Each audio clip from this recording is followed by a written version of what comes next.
there was a slight upset in the Sweet 16 in the NCAA tournament for Division I men's basketball late last night.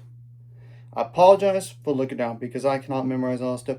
2 seed Houston lost to 3 seed Illinois, 65-55. Obviously, Houston's season is over.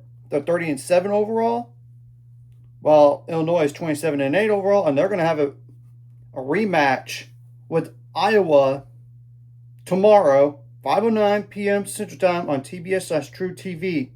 Illinois is currently favored in that game by 6.5. Yeah, they beat Iowa in the only meeting this year.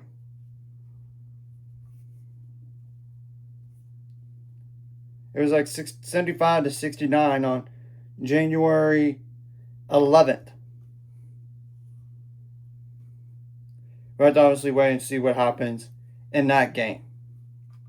It was a low-scoring affair in the first half, but Illinois was up 24-22. Both teams scored more in the second half. Houston with 33 points, Illinois with 41.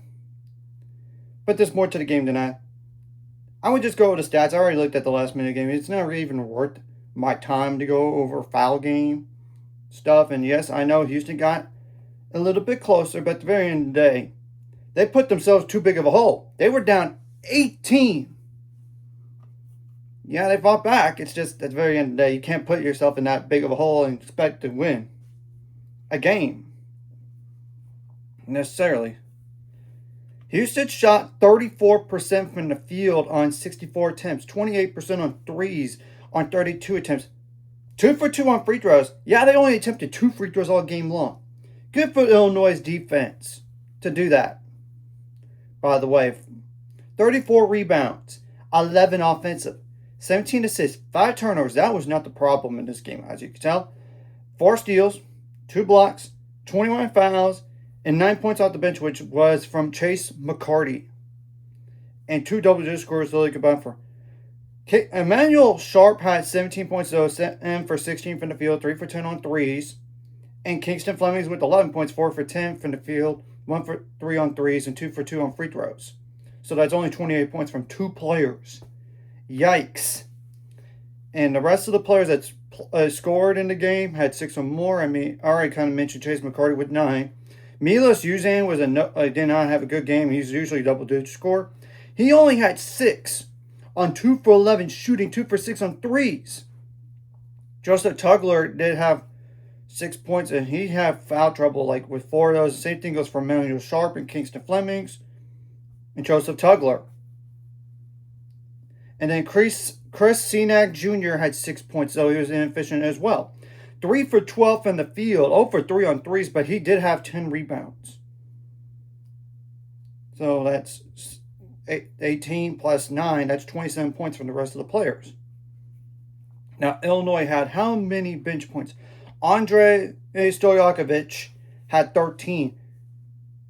Zimir Ivicic had 2. Ben Hemorrhagius with 3. So that's 5 plus 13. That's 18 right there.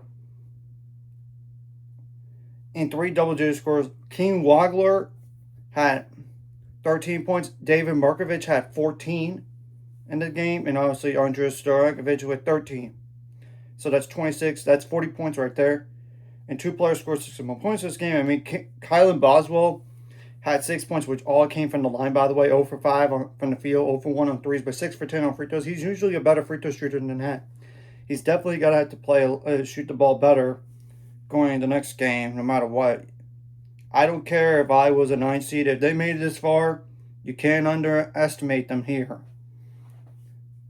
Honestly, King Wagler had like 12 rebounds as well, and David Markovich had 10 rebounds as well. So, double-doubles for 2 players, by the way. And this Tomislav Ivicic had 9 points.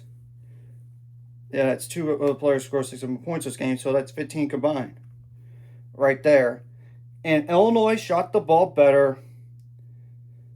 from the field and the three-point line.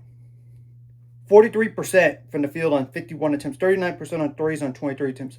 One area that they have to improve on going forward, and they're usually a better free throw shooting team than this, 57% on 21 attempts. Because when you look at the numbers, yeah, they're 78.9% from the free throw line. They did not get up there in this game.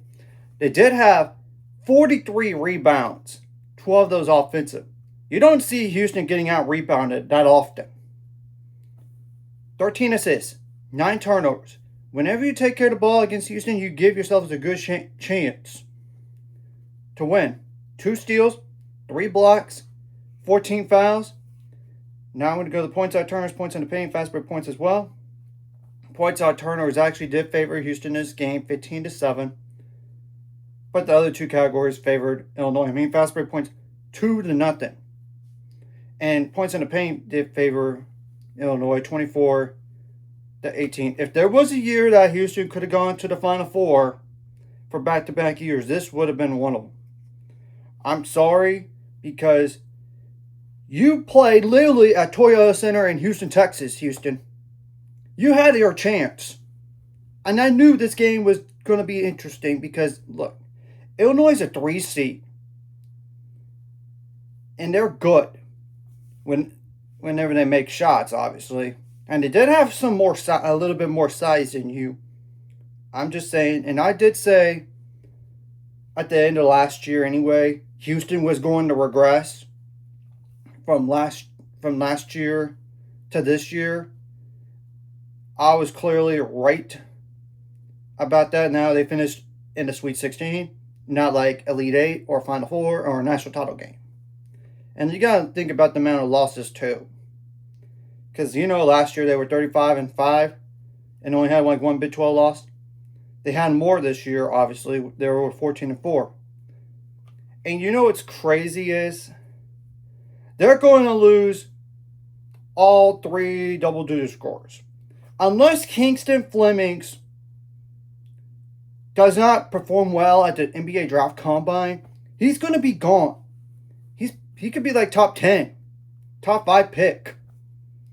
Honestly, there's Emmanuel Sharp. He's done because of graduation. Same thing goes for Milos Uzan. And I know there are 2 other seniors that are they're going to lose for sure. It's just, and Khalifa Seiko and Raymond Walker Jr., but they're both like 2.5 points per game or less. And I know they do have 2 freshmen at least coming in for next year.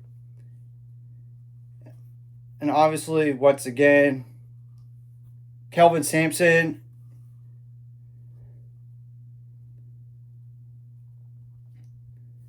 cannot win that elusive national championship. He just can't.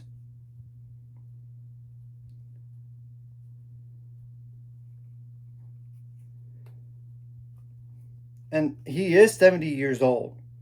The question is, when is he going to step away and retire at Houston? I'm just telling the truth. I know he's not alluded to retirement, but you gotta admit, I don't think he's going to stick around within the next 5 years. I don't.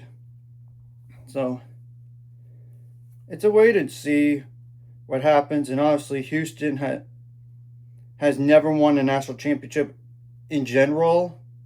They've been runner-ups 3 times. 83, 84, and 2020, and last year, of course. So, yeah. We're going to have to wait and see what happens.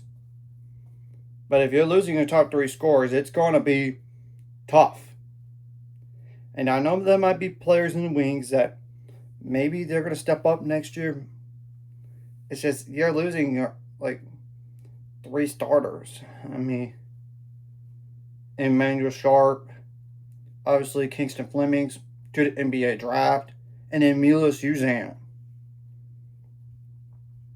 So, anyways, if you like this content, hit the like, subscribe button. See you guys later on the road to 800 subscribers. Of course, ultimate goal. It's 1,000 more. So many money at those course like video. Comment really helps YouTube algorithm. some more people see it. Soon the video does up as well. Some more people can watch it. If you're watching and not subscribe, hit subscribe. It's free. Hit the notification bell as well. We'll have to wait and see if Houston regresses from this year to next year. It just depends on what the roster really looks like. That's the key right there. Because I already kind of knew last year they were not going to sustain, like, only have one conference loss. I knew that because look at the amount of seniors they had. And I know that they didn't have it, like, they're going to lose, like, 2 starter seniors. It's more like Kingston Flemings, he's probably on one and done. So, and you know this is a young man's game in coaching now with the NIL and transfer portal. So we know eventually Kelvin Sampson is going to retire at some point. It's just a matter of when is he going to do it. We'll have to wait and see.